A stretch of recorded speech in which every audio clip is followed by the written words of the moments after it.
Prindeți-o! Presupun că nu știi cine sunt. Nu o să pierd în fața unui copil.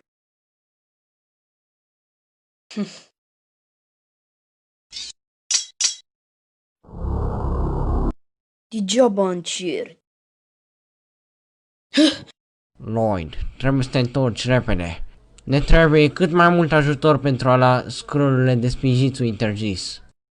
Maestre, am luat scrollul. Perfect, întoarce. Acum să găsesc acest scroll de spinjițu interzis.